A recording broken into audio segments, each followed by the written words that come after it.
참 예수님, 오늘은 5월 15일, 부활 제6주간 월요일입니다.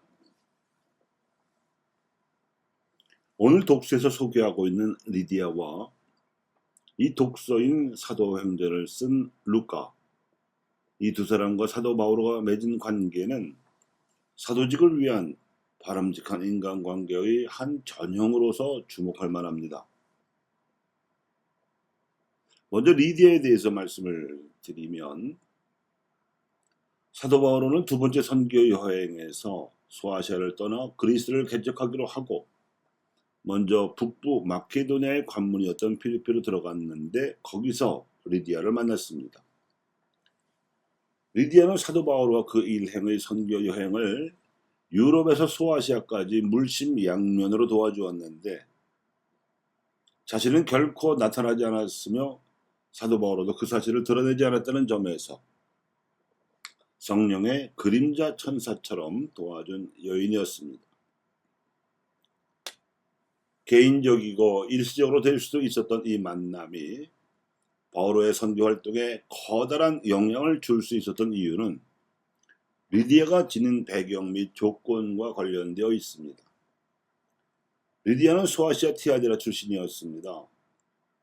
소아시아 남부에 위치해 있던 티아디아는 지역 특사품이 없어서 인구도 적었기 때문에 당시 이곳을 다스리던 로마 총독은 장사 수완이 좋다고 소문난 유다인들을 불러들여서 상업을 일으키고자 했고 그 바람에 리디아가 티아디라에 정착하게 되었습니다.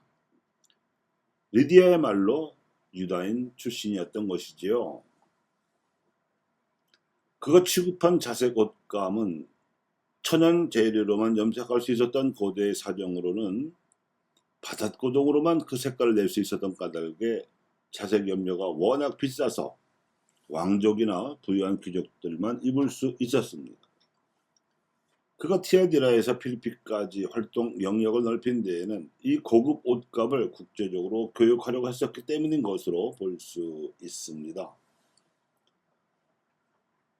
탁월했던 국제적 감각으로 첫눈에 바울의 인품과 됨됨이를 알아본 리디아는 바울의 인형을 자기 집에 모시고 필리핀 선교의 거점을 자처했습니다.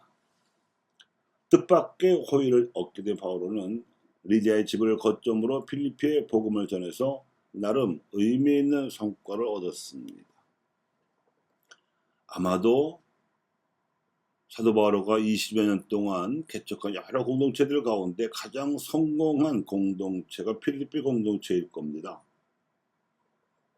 그러다가 그가 박해를 받게 되었는데 그 필리핀은 그가 점 귀신 들린 하녀에게서 그 귀신을 내쫓은 일이었고 그 하녀가 더 이상 돈을 벌지 못하게 되자 그 도시의 행정관에게 바오로 일행을 고발한 일이었습니다.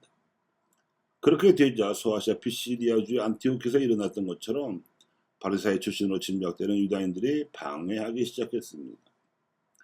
결국 바오로 일행은 감옥에 갇히게 되었지만 천사가 감옥문을 열어줘 풀려났고 필리핀을 떠나 데살로니가로 가서 선교여행을 계속하였습니다.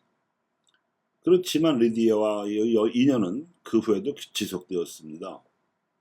사도 일행이 박해를 받게 되면 그 일행을 임금 베레아 등지로 피신시켰다가 남부 아카야 지방으로 선교하게 하는 기회로 삼았고 다시 소아시아로 건너가 에페소 선교를 하게 될 때에는 물론 에페소 감옥에 갇혀 있을 때에도 지속적으로 연대하고 후원해 주었습니다.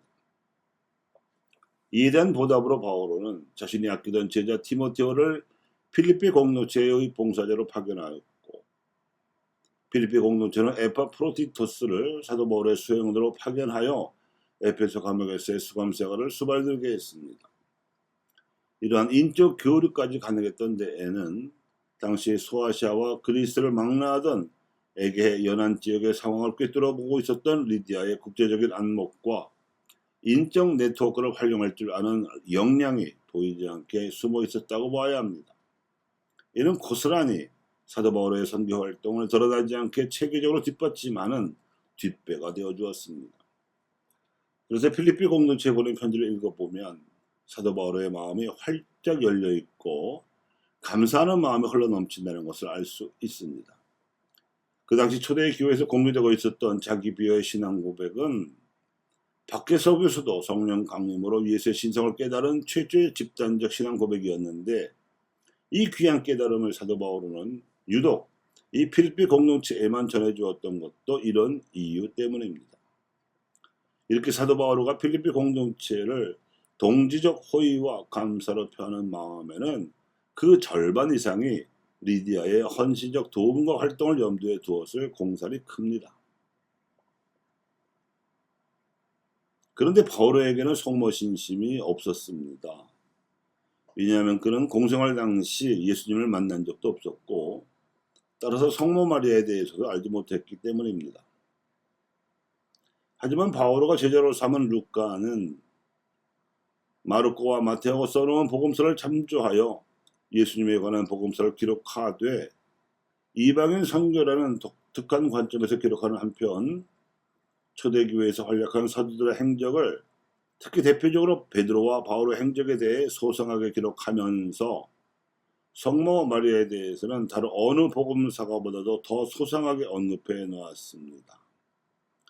오늘날 후대 그리스도인들의 성모 신심은 루카의 기록 덕분이며, 특히 대표적인 성모 찬송을 소개하는 가운데 파스카 과업을 상기시킴으로써 성모 신심이 개인화되어 버릴 수 있는 위험까지 사전에 예방하였습니다. 성령께서 바오로를 이끄셨던 이 위대한 그리스도교 초창기 선교 역사의 거대한 흐름 속에서 그가 리디아 및 루카와 맺은 인간관계를 통해서 이룩된 섭리가 이러하였습니다. 사도직은 그리스도께 대한 인격적 신앙을 바탕으로 하되 파스카의 신비를 계승하여 구현해야 하는 역사적 신앙과의 균형을 이루어야 한다는 것이고, 국제적인 안목과 인적 네트워크를 구축하여 활용하는 태도는 그 덤입니다.